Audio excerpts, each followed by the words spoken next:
Ok, j'espère que tu as la forme. Petite vidéo sur le nettoyage, où est-ce qu'on en est dans mon business. Là, c'est vraiment de la documentation pour t'informer un petit peu. En ce moment, on stagne un peu. Ça se passe très bien, je gagne toujours bien ma vie et tout, hein, mais on est quand même sur une période où la croissance a un petit peu s'est stabilisée. Et j'ai remarqué quelque chose, c'est qu'en fait, sur certains services, tu vois, le nettoyage de canapé par exemple, tu vas pouvoir faire, allez, 8, 10, 15 000 euros par mois, mais au-delà, tu pourras pas. Et donc, le principe du 80-20, loi de Pareto, se focaliser sur les 20% qui vont rapporter le plus. Enfin, en gros, la loi de Pareto, elle dit que 20% de ton travail vont rapporter 80% de ton chiffre d'affaires. Jusqu'à aujourd'hui, c'était les mobiliers, matelas, moquettes, tapis, canapés, etc. Et ça, tu peux gagner beaucoup d'argent si tu bosses avec des professionnels, même avec des particuliers, mais il faut beaucoup de particuliers. Mais il y a certains services et surtout certains clients, même dans le même service, hein, dans le nettoyage de mobilier, qui vont te rapporter 10 fois plus que d'autres. Donc, là, la période, en ce moment, on arrive en fin d'été. Je vais attaquer septembre. On fait plusieurs devis. On a une villa à refaire sur le sol, donc un fin de chantier. Un appartement, la même chose. Ce matin, je suis parti faire un devis sur l'entretien d'une terrasse sur le toit d'un immeuble avec piscine pour l'entretenir toute l'année. Donc ça peut être sympa. Et donc, on va se développer là-dessus. Trouver des clients récurrents qui rapportent gros. Donc, rénovation de sol, fin de chantier, nettoyage de vitres sur des établissements, nettoyage de mobilier sur des établissements. Les particuliers, c'est très bien, mais il faut que ça devienne 20% de mes clients. Aujourd'hui, ça va être plus 80% de mes clients. Bon, allez, on va dire 60. Mais il faut vraiment changer la balance de sorte à ce que on ait du récurrent toute l'année. Comme ça, je peux développer et avoir plusieurs personnes dans mon équipe, créer des tournées, avoir un nettoyeur de vitres dans un secteur, un nettoyeur dans un autre secteur et avoir toujours des particuliers pour faire un petit peu de cash en plus. Donc, c'est un petit peu la stratégie qu'on va mettre en place. D'où l'intérêt de déléguer. C'est mon boulot maintenant. Et c'est dur de faire cette transition quand on a l'habitude d'être un entrepreneur, de faire un petit peu tout, de travailler, de nettoyer, d'être sur l'ordi, d'être sur les réseaux, etc. C'est difficile de devenir un CIO, devenir un businessman et de réfléchir uniquement stratégie. Parce que là, c'est un travail qui est complètement différent.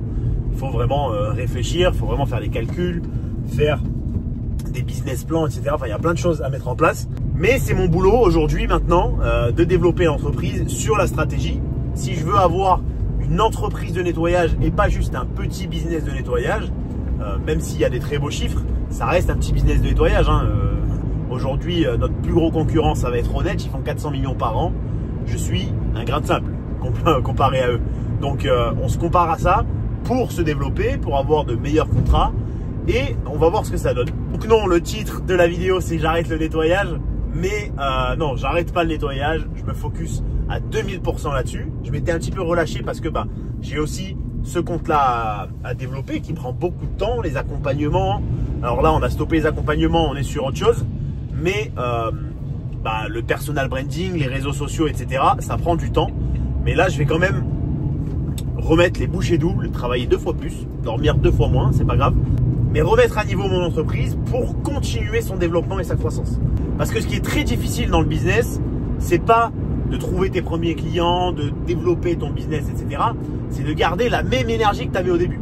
Parce qu'au début, tu as la dalle, tu n'as pas d'argent, tu es motivé, c'est le démarrage, tu découvres, donc tu as vraiment cette euphorie et cette adrénaline. Et donc quand tu commences à gagner de l'argent, à voyager, à développer, etc., à investir ton argent ailleurs, et des fois tu peux un petit peu perdre cette énergie inconsciemment. Chose qui est très dangereuse. Le tout, c'est de s'en rendre compte. Donc, on va mettre les bouchées doubles, on va même mettre les bouchées triples, je ne sais pas si ça se dit.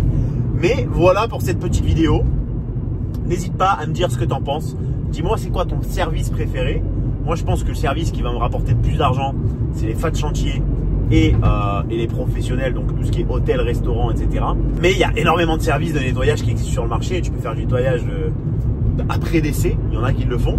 Du nettoyage du syndrome de Diogène, c'est des gens qui ont une maladie où l'appartement est vraiment insalubre. Ça paye très très bien. Tu peux faire un nettoyage de pierres tombales. Enfin, il y a tellement de services, c'est vraiment à l'infini. Et c'est ça qui est fou dans ce business, c'est que avec une seule niche qui est le nettoyage en général, tu peux développer des sous-niches, donc nettoyage de ci, nettoyage de ça, qui sont complètement différents. Donc j'ai l'impression d'avoir plusieurs business en fait. Parce que je suis quelqu'un qui se lasse assez vite. J'ai du mal à garder la même chose pendant longtemps. À l'époque où j'étais livreur, au bout d'un moment, livrer des colis, les mêmes colis aux mêmes personnes tous les jours, c'est un petit peu saoulant, c'est un petit peu lassant. En plus du fait que ça paye pas beaucoup. Là, en l'occurrence, déjà tu peux gagner de l'argent, beaucoup d'argent.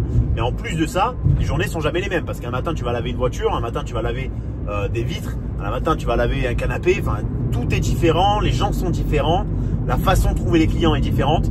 Donc c'est ça qui est vraiment sympa et qui est stimulant. C'est tout pour cette vidéo, c'était une petite documentation. Objectif 30 000 € par mois, voilà, j'ai pas honte de le dire. 30 000 € par mois aujourd'hui, on n'y est pas encore. D'ici les prochains mois, en tout cas en 2026, on sera à 30 000 € par mois. Il faut jamais dire qu'on est sûr, mais quand tu as une stratégie, quand tu as un plan d'action, quand tu as un système qui fonctionne, il n'y a pas de secret, il n'y a que le travail qui paye. Hein. Donc on verra ça dans quelques mois. J'espère pouvoir ressortir une vidéo et pas passer pour un mytho parce que je me serais avancé. Mais en tout cas, c'est mon objectif, c'est ce que j'ai en tête. Mon but, c'est d'avoir des clients pros tous les jours. Aujourd'hui, on en a quelques-uns, mais on a aussi beaucoup de particuliers.